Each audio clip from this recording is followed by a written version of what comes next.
নমস্কাৰ মোৰ নাম শ্ৰী বিভুৰঞ্জন ভৰালী মই ভৱানীপুৰ সংহত শিশু উন্নয়ন প্ৰকল্পৰ পৈশন অভিযানৰ ব্লক কোঅৰ্ডিনেটৰ হয়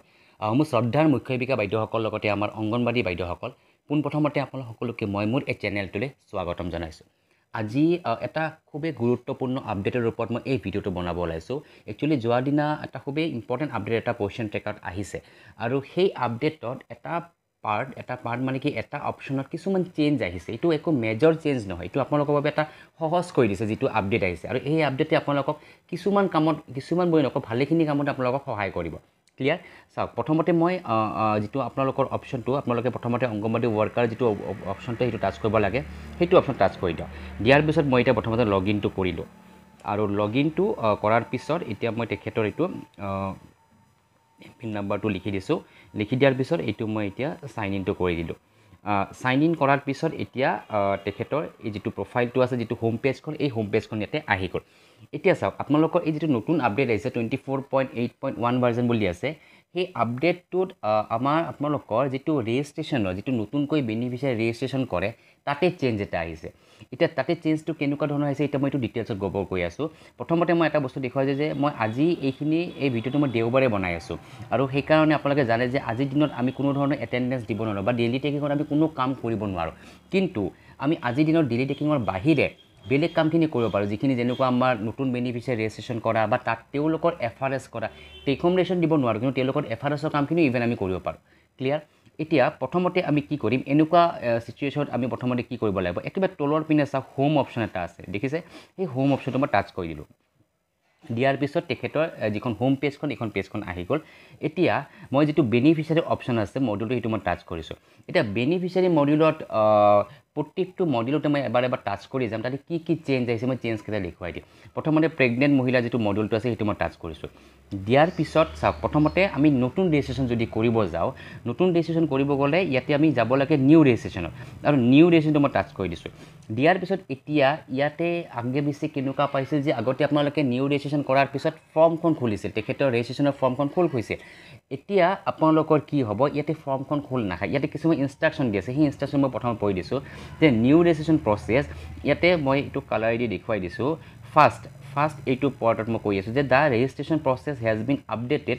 দ্য অল্ড ৰেজিষ্ট্ৰেশ্যন ফ্ল' ইজ ন' লংগাৰ এপ্লিকেবল আগৰ নতুন যিটো ৰেজিষ্ট্ৰেশ্যন প্ৰচেছটো যিটো আপডেট কৰা হৈছে আৰু আগৰটো বৰ্তমান ইয়াতে নাই clear eKYC and face capture are now mandatory based on the type of beneficiary এতিয়া আমাৰ প্ৰতিগৰাকী বেনিফিচিয়াৰীৰে FRS মানে eKYC আৰু ফেচ কেপচাৰটো কৰিবই লাগে গতিকে সেই বস্তুটো বৰ্তমান আমাৰ কি হৈছে যেতিয়া আপোনালোকে ৰেজিষ্ট্ৰেশ্যন কৰিব প্ৰথমতে সেইখিনি কাম আপোনালোকে কৰি ল'ব লাগিব তাৰ পিছতে আপোনালোকে ৰেজিষ্ট্ৰেশ্যনৰ কামখিনি কৰিব পাৰিব এতিয়া ষ্টেপ বাই ষ্টেপ মই আপোনালোকক ক্লিয়াৰ কৰি দি আছোঁ এতিয়া নেক্সটটো চাওক ইয়াতে আপোনাৰ নেক্সট অপশ্যনটোত আছে কি যে for pregnant women lactating mothers and adolescent গাৰ্লছৰ ক্ষেত্ৰত the anganwadi worker must perform eKYC and face capture of the beneficiary আমাৰ এইটো আপোনালোকে জানে যে এইখিনি বেনিফিচিয়াৰীৰ ক্ষেত্ৰত আমাৰ ইভেন 6 মাহ বা 3 বছৰৰ আছে কিন্তু তেওঁলোকৰো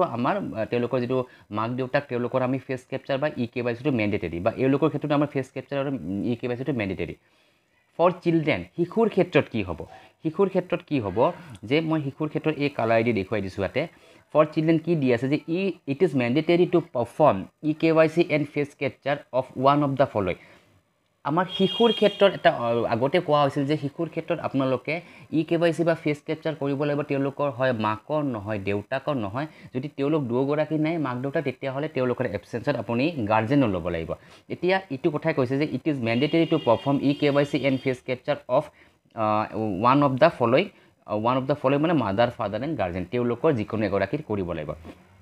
এতিয়া এইটো পইণ্ট মই ইয়াৰ পৰা কৰিছোঁ এতিয়া নেক্সটটো তলৰ পিনে চাওঁ যে eKYC requirement Aadhaar number is required for eKYC and OTP will be sent to the mobile number linked with the Aadhaar for verification. এইটো আপোনালোকে জানে যে আধাৰ নাম্বাৰটো eKYC কাৰণে আধাৰ নাম্বাৰটো প্ৰয়োজনীয় একেবাৰে ইম্পৰ্টেণ্ট পইণ্টছ আধাৰ নাম্বাৰটো লাগিবই আৰু লগতে আধাৰ কাৰ্ডত যিটো মোবাইল নাম্বাৰ লিংক আছে সেই মোবাইল নাম্বাৰটো লগত থাকিব লাগিব ক্লিয়াৰ আৰু একেবাৰে শেষৰ পইণ্টটো দিছে যে face capture FRS requirement The person undergoing face capture, pregnant women, lactating mothers, adolescent girls, or mother/father/guardian in case of a child.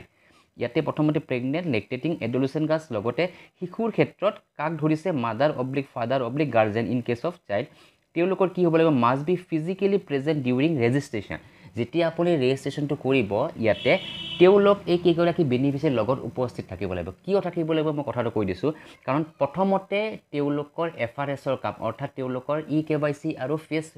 কেপচাৰৰ কামটো আগতে কৰিব লাগিব আৰু যদি ফেচ কেপচাৰৰ কামটো কৰে তেতিয়াহ'লে আপোনালোকৰ বেনিফিচিয়াৰীগৰাকীৰ প্ৰয়োজন হ'ব সেইকাৰণে লগত ৰাখিহে কামটো আপোনালোকে কৰিব পাৰিব এতিয়া মই প্ৰথমতে আন্ডাৰষ্টুড অপশ্যনটো এতিয়া চাওক মডিউল ৱাইজ ইয়াতে অকণমান বেলেগ আছে এতিয়া প্ৰেগনেণ্টৰ ক্ষেত্ৰত বেলেগ হ'ব লেক্টেনিয়াৰ ক্ষেত্ৰত কিন্তু অকণমান বেলেগ আছে সেইটো মই দেখুৱাই দিম বা 6 মাহৰ পৰা 3 বছৰ শিশুৰ ক্ষেত্ৰত অকণমান বেলেগ আছে গতিকে এই গোটেইকেইটা পইণ্টছ মই আজি ভিডিঅ'ৰ ডিটেইলছত দেখুৱাই দি আছোঁ প্ৰথমতে মই সেইকাৰণে প্ৰেগনেণ্ট ওমেনটো লৈছোঁ আৰু নেক্সট মই এতিয়া এইকেইটা পইণ্টছ ক্লিয়াৰ হৈ এতিয়া আন্ডাৰষ্টুড অপশ্যনটো মই টাচ কৰি দিছোঁ দিয়াৰ পিছত ইয়াতে চাওক প্ৰথমতে আধাৰ নম্বৰ লিখিব দিছে আৰু মোবাইল নম্বৰ লিখিব দিছে ডেট মিনছ প্ৰথমতে আপোনালোকে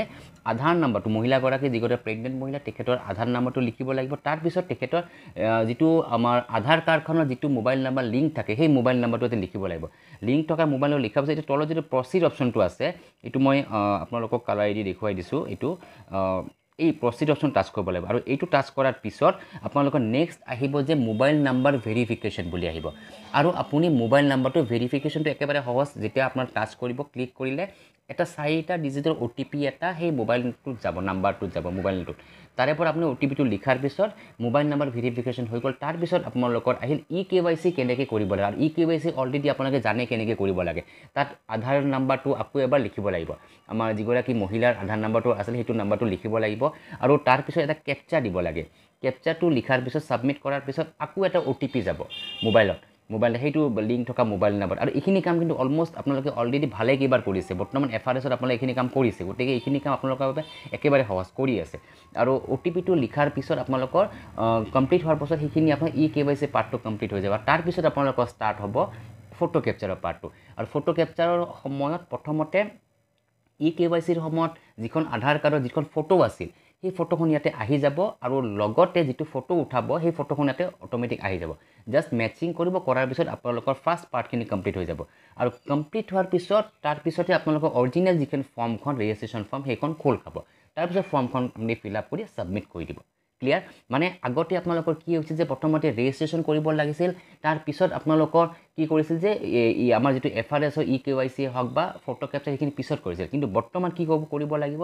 যেতিয়া কিবা নতুন বেনিফিচিয়াৰী ৰেজিষ্ট্ৰেশ্যন কৰিব প্ৰথমতে আপোনালোকে এই তেওঁলোকৰ FRSৰ কাম কৰি বিশেষকৈ KYC আৰু ফটো কেপচাৰৰ কামখিনি আগতে কৰি ল'ব লাগিব তাৰ পিছতহে আপোনালোকে ৰেজিষ্ট্ৰেশ্যনখিনি কামখিনি কৰিব পাৰিব এইটো হৈছে প্ৰেগনেণ্ট ওমেনৰ ক্ষেত্ৰত ঠিক আছে এইটো গোটেইকেইটাৰ ক্ষেত্ৰতে হ'ব কিন্তু অকণমান প্ৰত্যেকটো মডিউলতে অকণমান চেঞ্জ আছে যেনেকুৱা লেক্টেটিভ মাদাৰ্ছৰ ক্ষেত্ৰত অকণমান বেলেগ হ'ব কিয় বেলেগ হ'ব কাৰণ তাতে কেতিয়াবা কি হয় এগৰাকী শিশু জন্ম হয় দুগৰাকী শিশু জন্ম হয় কেতিয়াবা এক্সেপশ্যনেল কেছ কেতিয়াবা 3গৰাকীও হ'ব পাৰে গতিকে সেইটো হ'লে কি কৰিব লাগিব নিউ ৰেজিষ্ট্ৰেশ্যন আপোনালোক মই টাচ কৰি দিলোঁ দিয়াৰ পিছত এইখিনি পাৰ্ট প্ৰত্যেকটো নিউ ৰেজিষ্ট্ৰেশ্যনৰ সময়তে আহিব গতিকে সেইটো একো প্ৰব্লেম নাই আপোনালোকে তলত যিটো আণ্ডাৰষ্টুড বুলি আছে সেইটো টাচ কৰি দিব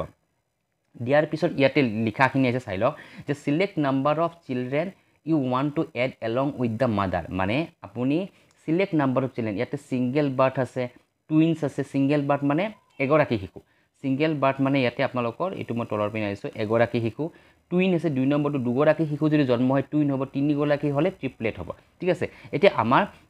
ছিংগল বাৰ্থে সাধাৰণতে জন্ম হয় কিন্তু কেতিয়াবা এক্সেপশ্যনেলি কেতিয়াবা আমাৰ টুইন বেবী হয় সো টুইন বেবী হ'লে আপোনালোকে ইয়াতে টুইনৰ যিটো অপশ্যন সেইটো টাচ কৰিব লাগিব মানে ইয়াতে প্ৰথমতে আমি কিমানগৰাকী মাকৰ নামটোতো এড কৰিমেই তাৰে লগতে কিমানগৰাকী শিশু জন্ম হৈছে এগৰাকী যদি শিশু হৈছে জন্ম হৈছে ছিংগল বাৰ্থ যদি দুগৰাকী টুইন বেবী হৈছে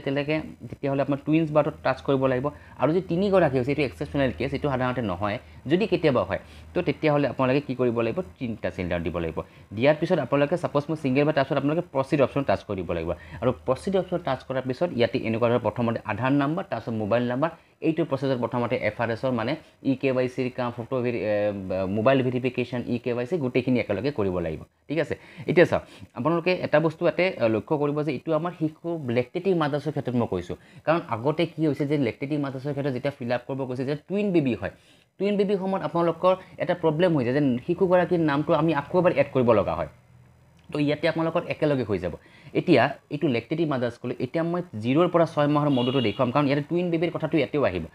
ইয়াতে মই টাচ কৰি দিছোঁ দিয়াৰ পিছত ইয়াতে ছাপ'জ নিউ চিলড্ৰেনৰ অপশ্যন মই টাচ কৰিলোঁ আৰু দিয়াৰ পিছত এইখিনি আমাৰ যিটো কনচাৰ্ণ এইখিনি লিখাখিনি ইয়াতে আহিব, এইটো জানিব লগা কথা। তাৰপিছত আণ্ডাৰষ্টুড অপশ্যনটো মই টাচ কৰিলোঁ। ইয়াতেও ছেইম লিখা আছে কি select one of the option below, কাৰণ ইয়াতে কি কৈছে to register a child it is recommended to provide the Aadhaar details of the mother for EKYC and face capture. এইটো ৰেকমেণ্ড কৰিছে যে মাকৰ যিটো আধাৰ কাৰ্ড, মাকৰ যিটো আধাৰ নাম্বাৰ, বিশেষকৈ আপোনালোকে যেতিয়া শিশু ডাটা ফিল আপ কৰিব,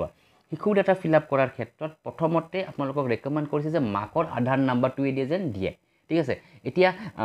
এই কেছটো কেনেকুৱা টাইপৰ যে শিশুৰ আপোনালোকে চাই ল'ব যে যেতিয়া আপুনি টুইন বেবীৰ ক্ষেত্ৰত মই কথাটো কৈ দিছোঁ, যেতিয়া মাকৰ লেক্টেটিভ মাদাৰ্ছৰ ক্ষেত্ৰত যেতিয়া আপোনালোকে 2 অপশ্যনটো টাচ কৰিব, তাতে আপোনালোকৰ গোটেইখিনি ৰেজিষ্ট্ৰেশ্যন লিখাই আহিব টুইন বেবীৰ ক্ষেত্ৰত, গতিকে এটা নাম্বাৰেই দুগৰাকীৰ হৈ যাব। এতিয়া যদি আপোনালোকে এক্সট্ৰাকৈ যদি কোনোবা শিশুক যদি আপুনি এড কৰিব খোজে এক্সট্ৰাকৈ বেলেগকৈ, তেতিয়াহ'লে আপোনালোকে প্ৰথমতে এইখিনি অপশ্যনৰ লগত আগতে আপোনালোকে যাব লাগিব। ইয়াতে কি কৈছে যে আপোনালোকক তেওঁলোকে হাইলি ৰেকমেণ্ড কৰিছে যে যেতিয়া আপোনালোকে কোনোবা শিশুৰ নাম ইয়াতে এণ্ট্ৰি কৰে বা ৰেজিষ্টাৰ কৰে,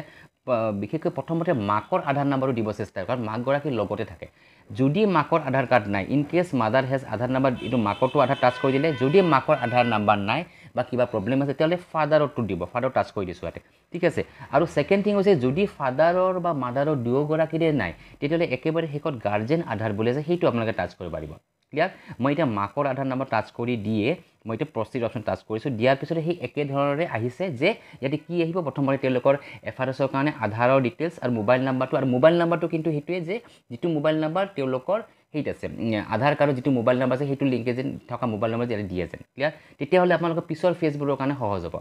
তাৰে পিছত আপোনালোকক মইতো বেক কৰি দিছোঁ। দিয়াৰ পিছত এতিয়া মই 6 মাহ বা 3 বছৰ যিটো শিশু আছে মডেলটো তাত মই গৈছোঁ। দিয়াৰ পিছত ইয়াতে নিউ ৰেজিষ্ট্ৰেশ্যন অপশ্যনটোত গ'লোঁ। গৈ ইয়াতে প্ৰথমতে আণ্ডাৰষ্টুডটো মই একা টাচ কৰি থৈছোঁ যে ইয়াতে ইম্পৰ্টেণ্ট যিটো ইনষ্ট্ৰাকশ্যন সেইটো অলৰেডি মই আগতে বুজোৱা হৈ গৈছে, গতিকে এইখিনি আপোনালোকে প্ৰতিটো ক্ষেত্ৰতে আহিব। মই ইয়াতে আণ্ডাৰষ্টুড অপশ্যন টাচ কৰি দিলোঁ। দিয়াৰ পিছত ইয়াতে ছেইম বস্তু আহিছে select one of the option below, কাৰণ এইটো কথা কিয় কৈছে যে শিশুৰ ক্ষেত্ৰত আপোনালোকে চাব যে তেওঁলোকৰ আধাৰ কাৰ্ড থাকিলেও আমাৰ ইয়াতে মোবাইলত কিন্তু ৰেজিষ্ট্ৰেশ্যনৰ সময়ত তেওঁলোকৰ এইখিনি দিব মানা কৰা আছে। তেওঁলোকক মাকৰ প্ৰথমতে তেওঁলোকক মানে ৰেকমেণ্ড কৰা হৈছে যে যদি এনেকুৱা কাৰোবাৰ শিশু এড কৰে, আপোনালোকে এড কৰিলে প্ৰথমতে মাকৰ আধাৰ নাম্বাৰ দি তাতে ৰেজিষ্টাৰ কৰিব, ঠিক আছে। আৰু যদি মাকৰ যদি নাথাকে তেতিয়াহ'লে দেউতাকৰ কৰিব লাগিব, কিন্তু হাইলি ৰেকমেণ্ডেড মাকৰ কথাই কোৱা আছে। আৰু দুয়োগৰাকীৰ যদি নাথাকে তেতিয়াহ'লে কিন্তু গাৰ্জেনৰ আধাৰ নাম্বাৰটো তাতে আধাৰ ডিটেইলছখিনি ভৰাব লাগিব, বা তেওঁলোকৰ EKYC বা তেওঁলোকৰ FRS বা ফটো কেপচাৰৰ কামখিনি কৰি ৰেজিষ্ট্ৰেশ্যন কৰিব পাৰিব। ক্লিয়াৰ? চ' আশা কৰোঁ পইণ্টছবিলাক আপোনালোকে বুজি পাইছে চাগে, কাৰণ ইয়াতে এই যিটো নতুন অপশ্যনটো বা নতুন যিটো আপডেট আহিছে, এই আপডেটত আপোনালোকৰ চাব যে যিখিনি আপডেট আছে ইয়াতে আপোনালোকে এটা সহজ কৰি কি দিছে যে এই যিটো FRSৰ যিটো প্ৰব্লেমছটো সেইটো আপোনালোকক আগতে দি দিছে, যিটো কামখিনি FRSৰ কামখিনি বা ফটো কেপচাৰে হওক বা EKYC সেইখিনি আগতে দি দিছে, তাৰপিছত আপুনি ৰেজিষ্ট্ৰেশ্যনৰ কামখিনি কৰক। কাৰণ আগে পিছে ৰেজিষ্ট্ৰেশ্যন কৰাৰ পিছত কি হয়, বহুত বেনিফিচিয়াৰীৰ প্ৰব্লেমছটো কি হয় যে তেওঁলোকৰ আধাৰ কাৰ্ডৰ লিংক থকা মোবাইল নাম্বাৰটো নাথাকে, তাৰে ফলত আপোনালোকে FRSৰ কামখিনি সম্পূৰ্ণকৈ কৰিব নোৱাৰে, EKYC কামখিনি সম্পূৰ্ণকৈ কৰিব নোৱাৰে, তাৰ ফলত ফেচ মেচিং নহয়, আধাৰ নাম্বাৰ মেচিং নহয়, তো সেইটো এটা প্ৰব্লেম হয়। গতিকে সেইকাৰণে কি কৰা হৈছে যে প্ৰথমতে এই পাৰ্টখিনি আগতে শেষ কৰাই দিছে, তাৰপিছত ৰেজিষ্ট্ৰেশ্যন কৰাব পৰা দিছে, ঠিক আছে। গতিকে আপোনালোকে কাইণ্ডলি বেনিফিচিয়াৰীক যেতিয়া ৰেজিষ্ট্ৰেশ্যন কৰিব এইটো কথাই কনফাৰ্ম কৰি ল'ব যে তেওঁলোকৰ যিখন আধাৰ কাৰ্ডৰ ডিটেইলছ আপুনি ভৰাব, মাকগৰাকীৰে হওক বা দেউতাকৰে হওক, তেওঁলোকৰ যেন মোবাইল লিংক থকা মোবাইল নাম্বাৰটো যেন লগত থাকে, কাৰণ তাতে OTP যাব, তাৰপিছতে আপুনি কামখিনি কৰিব পাৰিব। আশা কৰোঁ আপোনালোকে ভিডিঅ'টো বুজি পাইছে চাগে, বা এই নতুন আপডেটৰ প্ৰচেছটো আপোনালোকে বুজি পাইছে চাগে। চ' এইখিনি কৈ মই ভিডিঅ'টো আজি সমাপ্ত কৰিব ওলাইছোঁ। লগতে এটা মই ৰিকুৱেষ্ট কৰিছোঁ, যদি আপোনালোকৰ ভিডিঅ'টো ভাল লাগিছে কাইণ্ডলি আপোনালোকে যেন শ্বেয়াৰ কৰি দিয়ে, যাতে আমাৰ আন অংগনবাড়ী বাইদেউসকলেও যেন এইটো যিটো নতুন আপডেট আছে এইটোৰ লগত যেন তেওঁলোকে ভালদৰে বুজি লৈ যেন কামখিনি কৰিব পাৰে। ক্লিয়াৰ? আৰু এইখিনিকৈ মই আজি ভিডিঅ'টো সমাপ্ত কৰিব ওলাইছোঁ, আৰু একেবাৰে শেষত মই বহুত ধন্যবাদ জ্ঞাপন কৰিছোঁ ভিডিঅ'টো চোৱাৰ বাবে। ধন্যবাদ।